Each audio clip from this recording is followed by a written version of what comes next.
우리가 인생을 살아갈 때 개인이나 또는 가정이나 내가 속한 공동체에 위기가 가끔씩 닥칠 때가 있습니다. 기도하셨듯이, 우리 권사님 기도하셨듯이 큰 강풍도 있고 태풍도 있고 그러한 일도 있겠지만 조그마한 일로 틈이 벌어져서 큰 위기로 이렇게 닥쳐올 때가 가끔씩 있습니다. 오늘 이 본문의 르호보암 왕도 등극을 하면서 큰 위기를 맞이하게 되었습니다. 세겜으로 올라가서 북이스라엘 백성들에게 큰 지지와 환영을 받기를 원하여서 올라갔는데 거기에서 의외로 반역하는 그러한 모습을 보았습니다. 그리고 르호보암 왕이 그쪽으로 파송한 역군의 감독을 죽이는 사태가 발생을 했어요. 그때 르호보암 왕이 자기가 보낸 감독을 죽이는 것을 보고 급히 서둘러 도망해서 예루살렘으로 왔다. 이렇게 지금 10장에서 기록하고 있습니다. 지금 이 솔로몬 왕이 죽고 르호보암 왕은 남쪽에 유다와 베냐민 지파 두 지파밖에 남지 않았습니다. 북쪽에서 여로보암, 군대 장관이었던 여로보암이 하나님께서 말씀하신 대로 10지파를 데리고 북이스라엘의 왕이 된 것입니다. 그래서 이 르호보암 왕이 등극하면서 남북 통일이라고 할 것도 없죠. 원래 통일이었으니까. 여기서 갈라져 버렸어요. 그런데 그것도 물론이지만 솔로몬이 영광을 많이 누리고 부귀영화를 누리고 고대 근동 그 지역에 있는 모든 나라들로부터 굉장한 환호와 아주 대우를 받았었습니다. 그런데 아주 이 르호보암 왕이 아버지 때 가졌던 그 모든 그 영광을 다 잃어버리고 지금 이 모습은 초라하기 이를 데 없는 상황입니다. 자기 나라 백성조차도 반으로 갈라지고 그것도 위쪽으로는 10, 이쪽으로는 2지파밖에 없어요. 그러니까 전 국민의 6분의 1밖에 본인을 따르지 않는 이런 아주 초라하고 비참한 상황에 처해져 버렸습니다. 북쪽 이스라엘 10지파는 싸움 한번 못 해보고 말 몇 마디 하다가 잃어버렸어요. 그러니까 이 왕위를 내가 이어받은 르호보암 왕이 겪은 이 비애는 지도자가 아니면 느낄 수 없는 그런 커다란 아픔입니다. 예를 들면 목사 입장에서 보면 100명이 되는 성도를 물려받았습니다. 조그만 동네니까.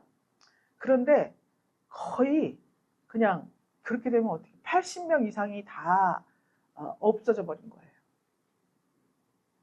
다시는 다윗의 집하고 나하고는 상관이 없다 이러고 가버렸으니까 이 교회하고 나하고는 상관이 없다 다 떠나가 버리고 그냥 한 10몇 명 정도 이렇게 남아있다는 거예요. 그때 목사님의 마음이 어떻겠습니까? 목사님 그만하고 싶겠죠. 너무 정말 아주 비참할 그런 이 르호보암 왕이 지금 그런 아주 치욕과 그 비애가 있습니다. 그런데 수에 몰려서 도망치듯이 예루살렘으로 돌아와 버린 장면을 생각하면 자다가도 벌떡벌떡 일어날 일입니다. 그래서 이 르호보암 왕이 이 아픔과 치욕을 씻으려고 1절에 보니까 용사를 모았습니다. 18만 명을 모았어요. 예전에 다른 일반적인 그 왕들의 군사를 이렇게 용사를 세우는 것 치고는 많은 숫자는 아닙니다. 주로 40만, 60만, 80만 이래요. 그런데 일반적으로 더 많을 때도 있지만 그런데 지금 18만이면 그냥 그렇게 많은 군사는 아니지만 택한 용사라 그랬으니까 용사니까 18만을 해서 나하고 뜻을 같이 해서 저 북이스라엘을 쳐들어가서 우리가 다시 뺏자. 그래서 왜 우리 선왕이 물려준 이 나라를 제가 10개를 가지고 가냐.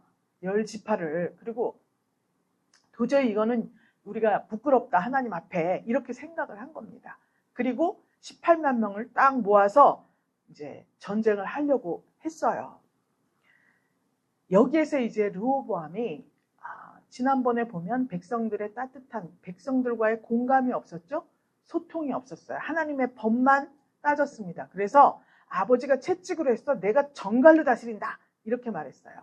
그러니까 르호보암 왕의 두 가지 면이 있어요. 한 가지 면으로는 하나님의 말씀의 법을 굉장히 목숨보다 더 존중하고 사랑하고 그 하나님의 법은 꼭 지켜야 된다라는 생각이 있는 거예요. 그래서 하나님의 법과 하나님의 나라를 지키기 위해서는 우리들의 희생은 아무것도 아니다. 그거는 희생을 두려워해서 하나님의 법을 못 지킬 수는 없다. 하나님의 말씀을 거역할 수는 없다. 이런 마음을 가지고 있어요. 그러니까 하나님을 정말 사랑하는 사람이면 르호보암을 따르겠죠. 왜냐? 하나님의 법을 지켜서 손해봤다는 사람도 없고요. 복을 못 받았다는 사람도 없습니다. 그런데 반대로 은혜의 시대가 있어요. 은혜. 하나님께 은혜만 구합니다. 그래서 나는 따뜻한 걸 좋아해. 교회가 따뜻하게 서로 사랑하고 위해주고 아껴주고 이런 거를 나는 지향하기 때문에 이렇게 하나님의 말씀이 이러하니 꼭 지켜야 된다. 이런 교회는 딱딱해서 다닐 수가 없다. 이렇게 말하는 거 많이 들어봤죠? 그 은혜에 젖어 있는 사람은 하나님의 법으로 돌아가기가 굉장히 힘듭니다. 은혜는 나는 아플 수 없어. 나는 귀신 들린 사람, 귀신 들릴 수가 없다. 나는 괴롭다. 귀신 들린 사람 옆에 있기도 괴롭다. 그러니까 고쳐주세요. 가난하게 살기 싫어요. 돈을 주세요. 건강해야 됩니다. 좀 건강을 주세요. 달라고 하는데 익숙해져 있기 때문에 그래? 그러면 하나님께서 하시는 말씀이 있습니다. 건강해졌느냐? 그러니까 병 많이 고친 기도원 특징이 뭐냐면 병을 고치면 다 가버립니다. 그런데 만약에 그렇게 했으면 내 병을 고쳐주신 하나님, 내게서 귀신을 쫓아주신 하나님, 나를 부욕케 하신 그 하나님을 위해서 이제 내가 십자가 질 차례다. 그러면 거의 다 많은 숫자가 이렇게 열지파 올라가듯이 가버리고 마는 거예요. 그랬기 때문에 지금 여기에 남아있는 이 18만 용사는 이 르호보암 왕의 하나님의 법을 철저히 지키고 존중하는 사람들로 모여있는 거예요. 그렇기 때문에 왜 그렇습니까? 하나님이 다윗에게 이야기했잖아요. 내가 네 자손을 통해서 계속 이 왕위를 이어갈 것이며 남유다는 그 다음에 그 계보에서 메시아 즉 우리가 말하는 예수님이 탄생할 거야 이렇게 약속을 해주셨기 때문에 하나님의 법을 무시할 수가 없어요. 내가 하나님의 법을 무시하고 내 마음대로 살면 하나님이 그 약속을 해주셨는데 어마어마한 약속 아닙니까? 내 자손을 통해서 계속 왕위를 이어간다고 했는데 우리가 열왕기에서도 보고 역대하에도 나오지만 진짜 다윗의 후손으로 왕위가 계속 이어져 나갔어요. 그런데 약속을 받지 못한 북이스라엘은 3일 왕하고 5일 왕, 7일 동안 왕 노릇하고 계속 금전적으로 힘이 있고 아주 이런 사람은 그냥 반역을 해갖고 자기가 왕자리 차지하고 또 편히 자지도 못합니다. 언제 어느 때 누가 쳐들어와서 지가 왕을 할지 몰라. 이 북이스라엘은 이렇게 되어버린 거예요. 이제 남북의 상태를 우리가 좀 알게 되겠죠? 그래서 이 르호보암 왕이 법대로만 잘하고 하나님 말씀을 지키면 된다라는 사고가 있었습니다. 그런데 18만 용사를 모아서 북이스라엘과 싸우러 가려고 하는데 하나님께서 스마야라는 선지자를 통해서 말씀을 전하십니다. 뭐라고 전했냐면 우리 4절에 있죠? 여호와의 말씀이 너희는 올라가지 말라. 너희 형제와 싸우지 말고 각기 집으로 돌아가라. 하나님께서 이렇게 말씀하셨다. 전쟁하지 말라고 말씀하셨다. 이렇게 전했습니다. 그러니까 르호보암이 그 얘기를 딱 들었어요. 생각을 해보세요. 자기 그 겪은 치욕.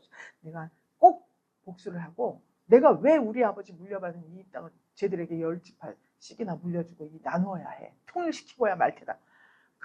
그냥 그래? 이렇게 한 것도 정말 거두기 힘든 그런 마음인데 수치하고 치욕을 다 당했잖아요. 그래서 막 이를 악물고 용사들을 수집해서 가려고 하는데 하나님이 가지 말라. 딱 이렇게 말한 거예요. 형제와 싸우지 말라. 그래요. 요즘에 형제들과 얼마나 싸웁니까? 정말 우리 아버님 장례식도 치렀지만 10원 한 장 유산을 남긴 게 없습니다. 그랬더니 형제들 간의 사이가 엄청 좋아졌어요. 만약에 거기에 조금이라도 뭔가 유산이라도 있다 그러면 내가 모셨다, 네가 모셨다, 내가 아들이다, 네가 딸이다 난리가 났을 겁니다.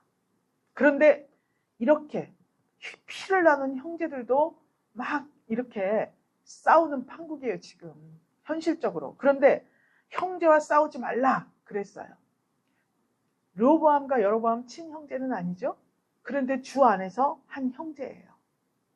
한 나라의 왕자였고 그 나라의 군대 장관이었잖아요. 한때 뜻을 같이 해서 이 나라에 소속된 사람들입니다. 그랬기 때문에 형제라고 했고, 크게 보면 주 안에서 우리는 다 형제 자매입니다. 그래서 처음 본 분에게 형제님, 자매님 이렇게 호칭을 하죠. 부르기 애매할 때는. 마찬가지로 여기서 형제하고 싸우지 말고 각기 집으로 돌아가라, 이 말씀을 내가 딱 받았을 때 르호보암 왕은 이 일이 내게로 말미암아 난 것이다. 내가 열지파를 네가 빼앗긴 것이 아니라 하나님께서 그렇게 하셨다, 이 말씀이에요. 그랬더니 저희가 여호와의 말씀을 듣고 돌아갔다. 여로보암을 치러 가지 아니하였다. 이렇게 되어 있습니다. 이 4절 말씀만 보면 앞으로 르호보암 왕의 행보가 읽혀집니다. 또 르호보암 왕이 택한 18만 용사, 또 많은 백성들, 이 백성들의 사고방식이 여기에 다 나타나 있습니다. 잔소리가 없어요. 너 형제하고 싸우지 마. 애기들 막 싸우면 너 형하고 싸우지 마. 동생한테 그렇게 하면 안 돼. 그러면 돼. 제가 그랬잖아. 네, 한 번도 못 봤습니다. 권사님, 두 권사님이 막 다투어요. 주방에서. 그러시면 안 됩니다. 그럼 아니요, 그게. 그러면 네. 이렇게 하는 사람 한 명도 없어요. 어떻게 경험 있으시죠, 다? 아니, 권사님이 왜 집사님과 다투십니까? 그러면 그렇게 하면 안 됩니다. 그러면 네. 한 번도 못 봤습니다. 아니, 그게요. 저분이 이렇게 했고 저는 제 입장에서는 이렇게 하고, 입장을 바꿔놓고 생각해 보세요. 내가 왜 권사님하고 입장을 바꿔놔야 됩니까? 그러면 이제 나쁜 목사님 되는 거예요. 거기에서. 이렇게 단 한마디의 그런 어떠한 말도 없이 그냥 각자 해산하는 거는 있을 수가 없는 일입니다. 찾아본 적도 없고 저는 본 적이 없어요. 오늘 여기서 처음 봤습니다. 이 성경에서. 그만큼 이 르호보암 왕은 자기의 어떠한 이런 모든 것들을 다 감추고 하나님의 뜻을 따라서 모든 것을 순종하고 복종할 자세가 되어 있는 사람이에요. 믿습니까?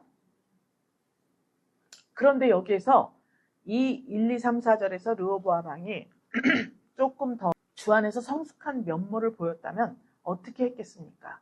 거기에서 치욕을 당했잖아요. 그렇죠? 자기가 보낸 감독을 죽여서 도망와 버렸잖아요. 그때 생각할 일은 내가 용사를 모아서 내가 쳐들어가겠다, 이렇게 할 것이 아니라 하나님 앞에 엎드려야 됩니다. 우리 다 위기가 닥치잖아요. 그런데 전부 다 내가 무언가를 어떻게 해서 내 탓이야 하는 사람은 10분의 1도 안 됩니다. 나는 정말 이렇게 잘 알고 있는데 이렇게 돼서 저렇게 해서 사람이, 돈이, 권력이, 명예가, 이런 것들 때문에 내가 오늘 이 난관에 봉착하게 됐다. 거의 마음속으로, 발설하지는 않아도 마음속으로 이런 생각들이 다 있어요. 그런데 그것보다는 생각을 해야 됩니다. 하나님 앞에 엎드려서 내가 하나님께서 사랑하신 솔로몬 왕의 아들인데, 그래서 하나님의 약속대로 왕위를 물려받았는데, 하나님, 제가 오늘날 왜 이런 위기에 처했고 이런 치욕을 제가 당해야 되겠습니까? 주님, 알고 싶습니다. 하나님께 기도를 해야 되지 않겠어요? 그러면 하나님께서 응답을 하시겠죠. 성령의 감동을 주시고, 또는 어떤 상황들을 다 꿰뚫어 볼 수 있는 지혜를 주시고, 자기 자신을 돌아볼 수 있는 그런 안목을 그때 주시는 거예요. 우리가 엎드려 회개할 때 주시는 거예요. 그런데 그만 백성들을 잘 다스리고 사랑을 베풀어야 되겠다, 이게 아니라 내가 왕인데 권위와 어떤 힘으로 이 사건을 해결하려고 했고, 이 위기를 다 뒤집어 엎고 자기가 다시 이 전 통일 이스라엘 왕이 되고자 하는 그런 마음이 있었습니다. 왜 그럴까요? 왜 그럴까요? 사람은 다 죄인입니다. 우리는 태어날 때부터 죄인이에요. 그런데 우리 예수님께서 십자가를 지시고 십자가에서 죽으시고 승천하셔서 우리에게 부활 생명을 주셨습니다. 그래서 그 성령으로 회개하지 않으면 여전히 우리 안에 죄의 모습, 죄의 본성이 자리 잡고 있는 거예요. 그 죄의 본성이 뭐냐? 제일 큰 것이 뭐냐면 천사가 타락을 해서 사단 마귀가 되었습니다. 그 사단 마귀의 본성이에요. 교만입니다. 내가 정말 이렇게 아름다운 루시엘이 그렇게 자기를 보고 느꼈습니다. 이렇게 아름답고 이렇게 영화로운데 내 위에 하나님이 계시다니 참을 수가 없다. 내가 1인자가 돼야 되겠다 하는 순간 루시퍼가 돼버렸잖아요. 타락을 해버렸습니다. 그 교만이잖아요. 그 교만이 우리 마음 가운데 있어요. 죄의 본성은 교만이에요. 내가 무엇을 하고자 하는 것. 그래서 하나님께 묻지 않고 용사를 모집해서 내가 내 힘으로 왕의 권위로 내가 다시 이 이스라엘을 회복하겠다라고 생각한 것은 전적으로 교만이라는 거예요. 그것이 죄였다는 거예요. 그러면 하나님께서는 죄를 지었다가 금방 우리에게 벌을 주시는 게 아니에요. 회개할 기회를 주시는 겁니다. 그래서 이 스마야 선지자를 통해서 이 일이 다 내게로 말미암았으니 싸우지 말고 집으로 돌아가라 말씀을 한 거예요. 여기에서 받아들이면 자기에게 복이 되겠죠. 그런데 받아들이지 않고 막 전쟁에 갔으면 두 지파 이것마저도 다 빼앗겨 버리고 나라는 멸망으로 치닫는 그런 결과를 초래하게 됩니다. 그렇기 때문에 하나님의 선지자 스마야에게 말씀하셨을 때 르호보암 왕이 빨리 깨달은 거예요. 아, 내 생각과 내 계획이 앞섰구나. 하나님의 계획은 이게 아니구나 라는 것을 깨닫고 빨리 그 말씀에 순종을 했습니다. 르호보암은 그렇다 친데 이 용사들과 전쟁을 준비해서 막 전쟁을 준비하면 군사만 이렇게 모았겠습니까? 출정식도 해야 되고 막 해서 다 백성들의 마음을 고무시켜야 되잖아요. 우리는 이긴다, 뭐 승리하리라, 뭐 화이팅 난리가 났었을 겁니다. 많은 준비가 있었을 거예요. 그런데 그 하나님의 말씀 한마디에 다 접고 철수하는 거예요. 그 왕의 그 백성들입니다. 그렇죠? 아름다운 모습이에요. 왜 스마야 선지자에게 그 말씀을 하셨을까? 하나님이 하필이면 선지자도 많은데 스마야 선지자 이름의 뜻이 여호와께서 들으셨다 이런 의미예요. 여호와께서 뭘 들으셨길래 르호보암에게 이 말씀을 하셨을까? 예레미야 11장 20절에 보면 공의로 판단하시고 사람의 심장을 감찰하시는 만군의 여호와라 이렇게 나와 있습니다. 사람의 심장을 감찰하신다. 또 공의로 판단하신다. 이렇게 말씀했습니다. 그래서 하나님께서 여로보암에게 10지파를 주겠다고 했는데 르호보암이 이 북이스라엘을 쳐들어가면 하나님께 도전하는 게 되잖아요. 그러면 하나님의 공의가 깨지게 되겠죠? 그러니까 안 되는 거예요. 또 사람의 심장을 감찰하신다. 사람의 마음 소리는 들어봤는데 심장을 감찰하신다 그랬습니다. 심장은 숨 쉬는 거예요. 피 끓는 심장, 불타는 심장을 가지고 막 이러잖아요, 우리가. 그러니까 하나님께서 르호보암의 불타는 심장, 북이스라엘을 쳐서 정복하고야 말겠다. 이걸 꿰뚫어 보시고 감찰하신 거예요. 그 심장 소리를 들으신 거예요. 전쟁의 그 욕구가 불타오르는 그 심장 소리를 들으시고 올라가지 말라. 나로부터 말미암은 거다. 내 계획이 있다. 르호보암 네 계획을 취소해라. 접어라. 동족 상잔의 비극을 초래할 이 전쟁 계획을 하나님께서는 감찰하시고 이 선지자를 통해서 하나님의 뜻을 밝힌 거예요. 남북 분열이 나에게로부터 말미암은 거다. 르호보암은 당장에 순종하고 돌아갔지만 사람들은 그래요. 내가 한 일이야, 분열한 게. 그럼 왜 하필이면 우리는 두 지파예요? 하나님께서 약속하셨지 않습니까? 남유다를 계속 이 다윗 왕을 때문에 이 이스라엘을 지키신다고 등불이 꺼지지 않는다고 말씀하셨잖아요. 할 말이 얼마나 많은지 몰라요.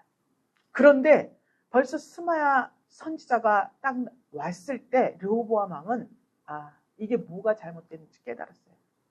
기도를 안 했구나 내가. 내 계획을 앞세웠구나. 내 교만으로 내가 가진 이 권위만 믿고 그대로 계획을 실행하려고 했구나. 깨달은 거예요.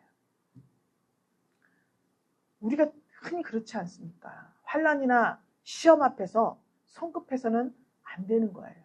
제가 목사라 해도 여러분들을 좋은 길로, 선한 길로 인도할 책임이 있습니다. 그렇다고 해서 지적할 문제가 있을 때 내가 목사니까 이리 와보세요. 앉아보세요. 그리고 내가 막 이렇게 하세요. 저렇게 하세요. 전 그래 본 적이 없습니다. 진짜. 생각하고 또 생각하고 기도하고 또 기도하고 어떤 방식으로 해야 될까요? 하나님. 제 생각 같아서는 이렇게 하고 싶은데 하나님 이렇게 해도 될까요? 저렇게 정말 기도하고 또 기도하고 저 혼자 안 되면 우리 또 전도사님한테도 묻고 같이 기도하자. 이렇게 해서 처리를 해요.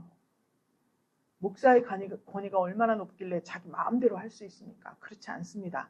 하나님의 성령께 물어야 되고 하나님께서 하시고자 하는 계획을 알고 무언가를 해야 되지.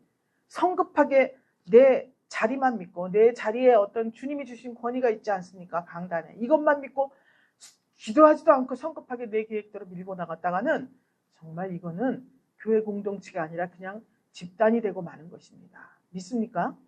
문제의 원인을 생각도 안 하고 행동을 앞세워 나가면 안 돼요. 여러분들의 개인의 문제나 가정의 문제를 어떻게 해결할 때에도 반드시 하나님 앞에 묻고 내가 도모하고자 하는 이 일들이 하나님께로서 난 일인가 아니면 나의 교만과 나의 생각과 섣부른 이러한 개념 때문에 세우는 계획이 아닌가 이것들에 대해서 반드시 생각을 해보아야 합니다. 자기 의지를 앞세우면 절대 안 되는 거예요. 그래서 르호보암 왕이 자기 의지를 앞세우는데 르호보암은 하나님의 사랑을 받았습니다. 다윗 왕 때문에 또 솔로몬 왕에게 약속한 것, 다윗 왕에게 약속한 것 이것 때문에 정말 하나님의 사랑을 받았기 때문에 하나님께서 제지하신 거예요. 자기 의견을 감추고 얼른 하나님의 뜻을 따르지 않습니까? 잠언서에 있어요. 19장 21절에 사람의 마음에는 많은 계획이 있어도 오직 여호와의 뜻이 완전히 서리라 이렇게 기록이 되어 있습니다. 여러분 르호보암 왕이 이 말씀을 알까요? 모를까요? 알까요? 모를까요? 알죠. 왜 그래요? 잠언서는 자기 아버지가 쓴 글이에요.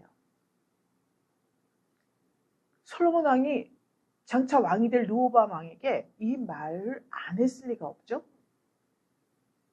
여호와의 뜻만이 완전히 서는 거야. 그러니까 네 마음에 아무리 많은 계획이 있어도 하나님의 뜻이 내 앞에 밝혀지면 얼른 방향을 돌려라. 이렇게 교훈했을 겁니다. 그래서 하나님께서 형제가 싸우지 말고 돌아가라. 이 일이 내게로 말미암아 난 것이다. 라는 말을 듣자마자 다 해산이에요. 전능하신 하나님 말씀을 누가 거역하겠습니까? 하나님 앞에 신실한 르호보암, 그의 백성들, 이 마음속에서 끓어오르는 이 전쟁의 욕구와 격정, 이 모든 것들을 다 자제하고 이 하나님의 음성에 귀를 기울인 거예요. 이처럼 참된 성도는 정말 견디기 어려운 순간이 닥칠 때 순간적으로 인간적인 생각이 왜 들지 않겠습니까? 그러나 결코 하나님 말씀을 외면하지 않아야 된다는 것입니다. 그 왕의 그 백성, 그러면 우리는 어때야 돼요? 그 목사님의 그 성도, 그 구역장의 그 구역 식구, 그 모임에 정말 그 회원들이 전부 똑같이 동일한 말씀이다. 그러니까 10지파만 올라갔다 하지만 이쪽 아래 2지파 중에 속한 사람도 그 10지파의 귀가 쫑긋했으면 다 따라갔을 수도 있습니다. 출애굽할 때 잡족들도 많이 따라 나왔잖아요. 지금 이 남유다는 이 사건을 계기로 완벽하게 하나님의 뜻과 말씀에 순종하고 복종하고 하나님의 음성이라면 나의 모든 것을 다 버릴 수 있다라는 그런 생각에 사로잡힌 자들의 모임입니다. 아름다운 공동체예요, 여러분. 본받아야 합니다. 이 사건을 통해서 르호보암이 변화가 됐어요. 그래서 요새를 건축했다. 5절에 보니까 르호보암이 예루살렘에 거하여 유다 땅에 방비하는 성읍들을 건축했는데 무려 15개 성읍을 다 점검을 합니다. 그래서 이 성읍들을 견고하게 돼요. 하나님께서 지혜를 주셨습니다. 하나님의 말씀에 순종하니까 하나님께서 지혜를 주신 거예요. 지금 내가 이 상처받은 내 마음만 상처받은 게 아니라 보세요. 감독 하나 죽였더니 도망왔잖아요. 이 국력, 이 힘, 용사도 18만 밖에 되질 않습니다. 이걸 가지고 내가 뭐 다른 나라를 쳐들어가고 전쟁을 할 이게 지금 이 시점이 아니구나. 그럼 어떻게 해야 될까? 하나님께서 지혜를 주셨겠죠? 그래서 그래, 내 힘을 키워야 된다. 내 힘을 키워야 해. 사도 바울도 마찬가지예요. 그리스도인들을 다 때려잡아 죽이던 사람입니다. 그런데 하나님께서 은혜를 주셨어요. 그 은혜를 받고 간 곳이 어디예요? 광야로 숨어 들어갔습니다. 바울은 최고 학부를 또 아주 가문도 좋고 로마 시민권도 있고 뭐 부러울 게 없는 사람이라 그 즉시 나가서 예수를 외쳐도 뭐 손색이 없습니다. 그런데 자기가 경험을 했습니다. 하늘에서 네가 핍박한 예수다 말씀하셨으니까 예수님을 직접 만난 거 아닙니까? 그런데 왜 광야로 가서 3년을 있습니까? 자세히 알고자 했습니다. 누가 예수에 대해서 물어봐도 자기 간증으로만 한다면 그래 내가 그 다메섹에 가는데 위에서 소리가 났어. 그 네가 핍박하는 예수라 그래서 그때 난 예수를 만난 거야. 그래서 난 사도로 예수님이 임명하셨어. 이 말만 평생 해야 돼요. 예수에 대해서 아는 게 없어요. 예수님이 직접 다니시면서 말씀할 때 어떻게 했습니까? 핍박하던 자기 때문에 그가 하는 말, 제자들이 하는 모든 말은 다 헛소리다. 이렇게 생각하고 있었지 않습니까? 알 길이 없어요. 아, 이것 가지고는 내가 사단 막이는 성도들을 틈틈이 또 사단 막이는 교회가 생기는 걸 싫어하고 성도가 온전케 되는 걸 싫어하지 않습니까? 온갖 개교를 부리고 쳐들어오려고 그렇게 우는 사자같이 두루 삼킬 자를 찾는다고 하는데 이대로 가두면 안 되겠죠. 3년 동안 광야에 가서 공부했어요. 예수에 대해서. 내가 알고 있는 것은 율법, 하나님에 대해서다. 이제 예수에 대해서 나는 알아야 된다. 광야에 가서 3년 공부를 한 거예요. 자기를 튼튼히 한 거예요. 누가? 그랬더니 공부하고 와서 복음을 전하면서 교회를 세울 때 참 어마어마한 핍박을 당하지 않았습니까? 40대 한 대 감하는 배 39대 태장도 맞고 죽을 고비를 많이 넘기고 옥에도 갇히고 돌로도 맞고 그래도 워낙 자기를 튼튼히 예수로 무장시켰기 때문에 흔들리지 않았습니다. 돌로 막 사람들이 때려서 그 바깥에 성 밖에 내다 버렸는데 그 이튿날 부시시 일어나서 또 복음을 증거합니다. 왜 그래요? 그만큼 강해졌어요. 예수로 강해졌어요. 르호보암이 이걸 깨닫게 된 거예요. 다른 방식으로 하나님이 깨닫게 하셨겠죠? 많은 그 주위에 있는 나라들이 그렇게 쳐들어오려고 호시탐탐 노리는데 솔로몬 때 막 머리를 조아리고 조공 갖다 바치고 그랬지 않습니까? 아들이 왕이 되더니 남북으로 지구들이 찢어졌네? 이제 만만하다. 그래서 결국은 나중에 다음 장 12장에 보면 애굽 왕의 시삭이 쳐들어옵니다.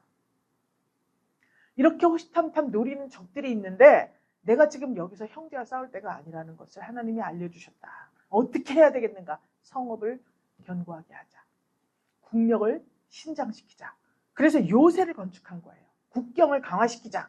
예루살렘 성을 주위로 15개 성읍을 쫙 둘러서 거기를 지금 견고케 한 거예요.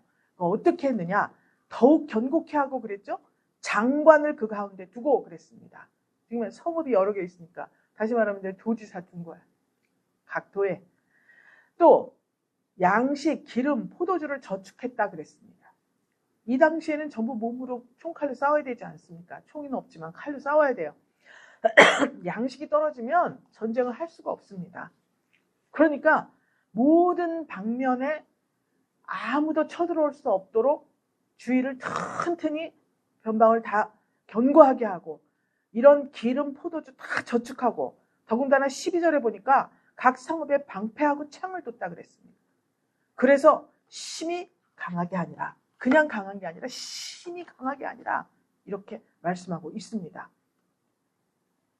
약하다고 생각되는 자가 약해서 내가 치욕과 수치를 받았다면 자기 힘을 길러야 합니다. 먼저 자기를 치료해야 돼요. 지금 우리가 이 상태에서 여러 방면에서 내가 잃은 것이 있다 생각이 들 때에는 먼저 자기를 살피고 간건케 해야 합니다. 오늘 하루에 하나님 말씀이 10개 떨어 10개 다 순종해야 돼. 그것은 하나님 앞에 순종하고 종노릇하라는 이야기가 아니에요. 자기를 하나님과 같이 강하게 해서 하나님의 말씀을 순종하는 것은 하나님과 같이 되는 거예요. 여러분, 우리가 하나님같이 될 수 있어요? 죄인인데? 그러나 예수를 구주로 영접하고 그분이 나의 구주다. 그러면 하나님이 자녀되는 권세를 주신다 그랬습니다. 그래서 그 자녀에게 주시는 한 말씀 한 말씀을 지키면 그 말씀은 하나님이에요.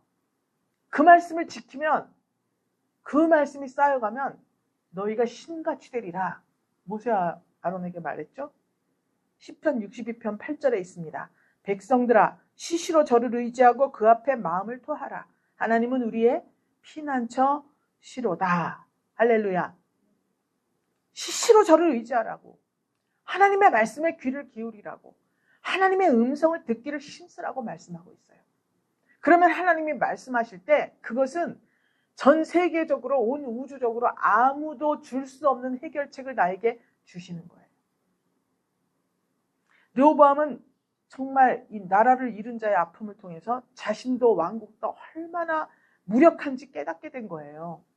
복수심에 붙었지만 그 밑에 깔려있는 이 무력한 마음, 무력한 현실을 깨닫게 되었습니다. 하나님 말씀에 순종했더니 깨닫는 은혜를 주신 거예요. 그래서 하나님 주시는 지혜를 따라서 이렇게 요새를 다 만들었습니다. 힘이 강하게 되었다. 성도는 어떻게 해야 됩니까? 말씀, 하나님 말씀에 전신갑주를 입으라 그랬잖아요. 그래서 에베소서 6장 가서 읽어보셔야겠죠? 네. 사단 마귀는 교회와 성도를 끊임없이 유혹하고 공격하려고 합니다. 그런데 교회가 할 일은 무엇이냐? 사단의 공격을 막아내고 신앙으로 승리하기 위해서 지속적으로 요새를 건축해야 돼요. 무엇으로 건축합니까? 하나님의 말씀으로 건축해야 됩니다. 하나님의 말씀을 실천하는 것으로 요새를 건축하는 거예요. 들은 것은 많아요. 몇십 년 동안 신앙생활 다 했습니다. 어느 분이 저에게 말씀을 하셔요.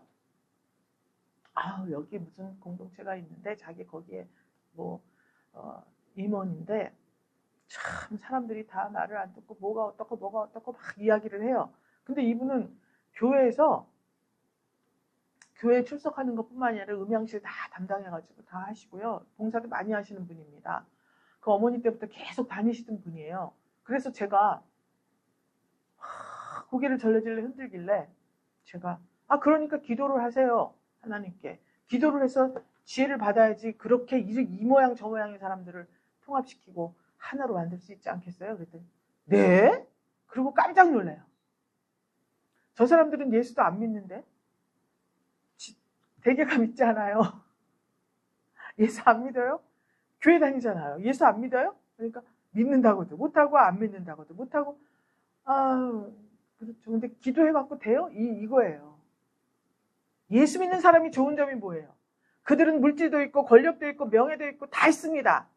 우리는 그런 게 없어요. 그렇지만 하나님께 기도할 수 있는 권리가 있어요. 하나님의 자녀의 권세가 있어요.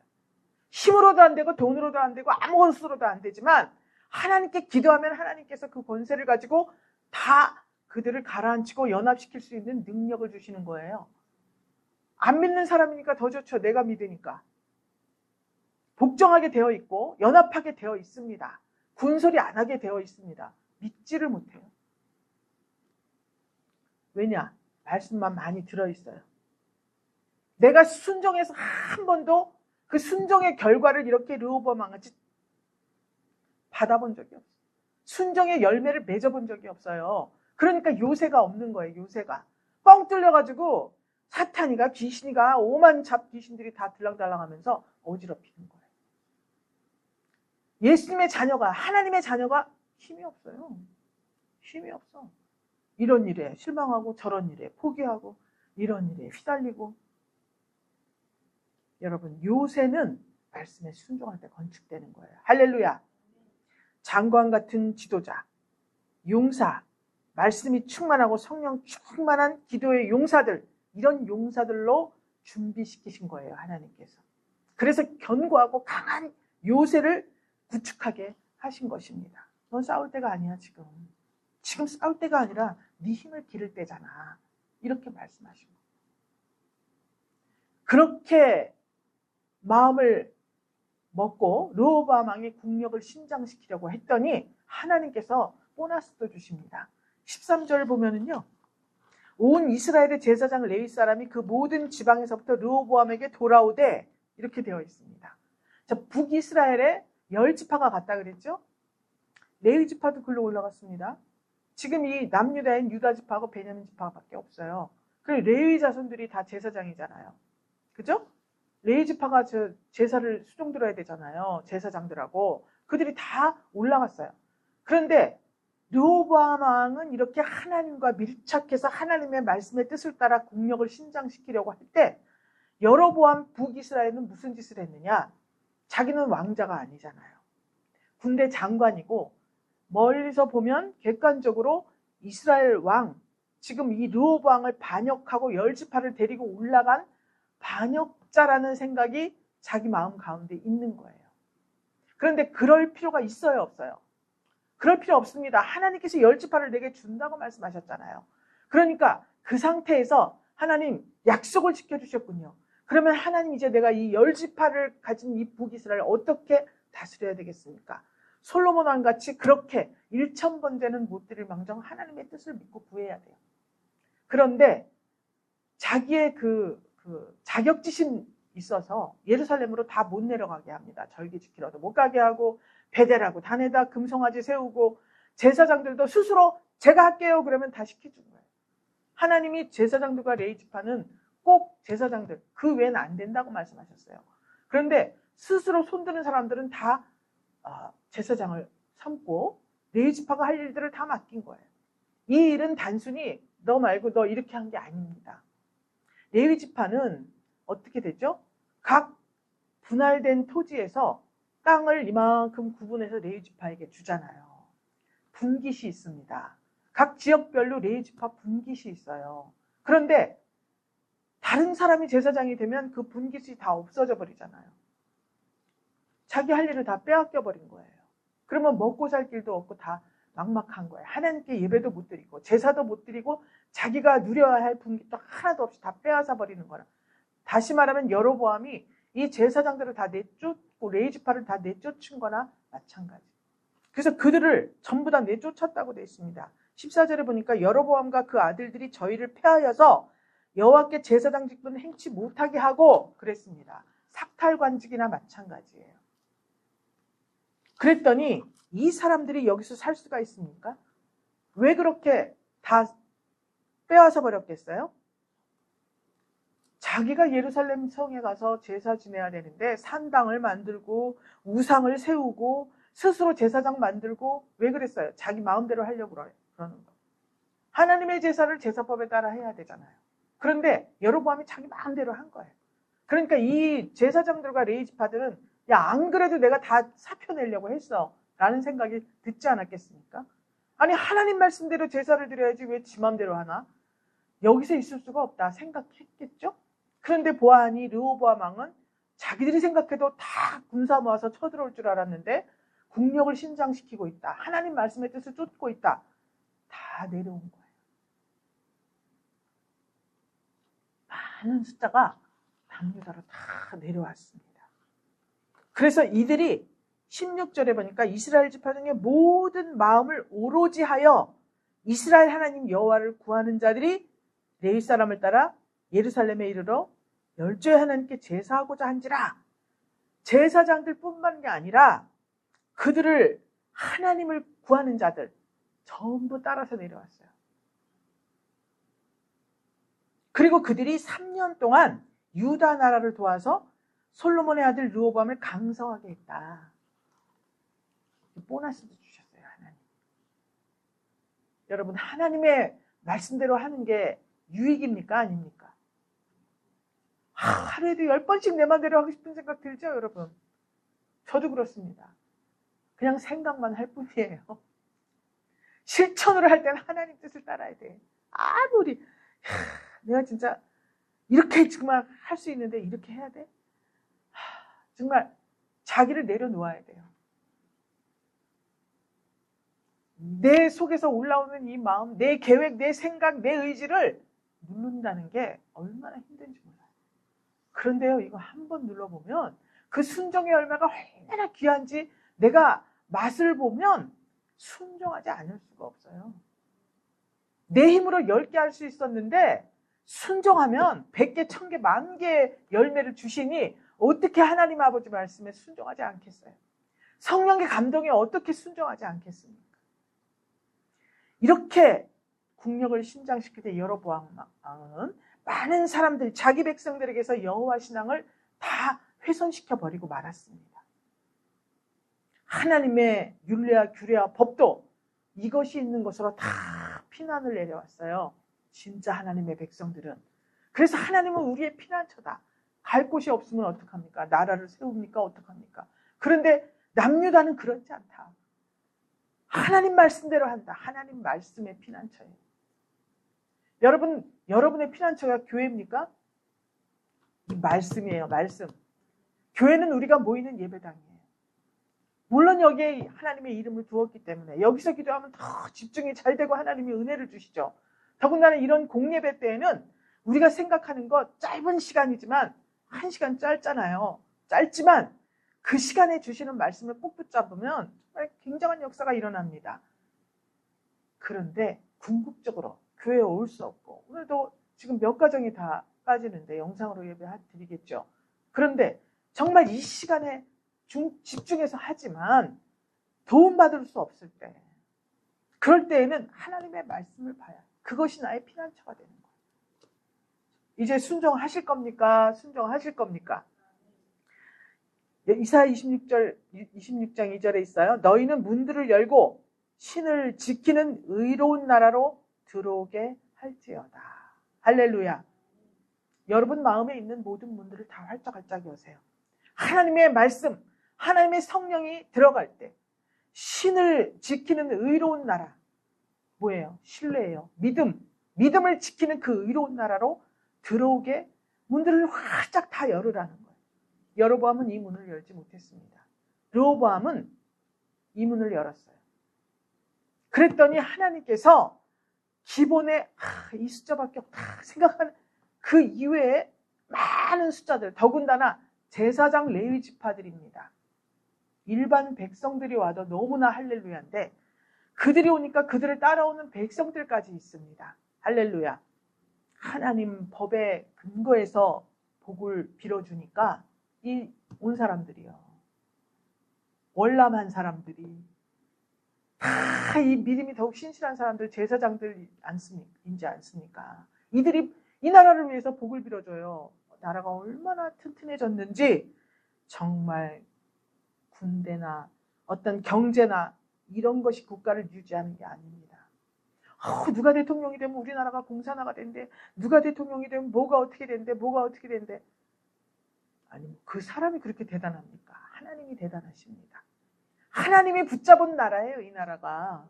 그러니까 누가 되든 하나님을 붙잡고 그를 사용하시면 되는 것 아니겠습니까? 우리끼리 싸울 필요가 없어요.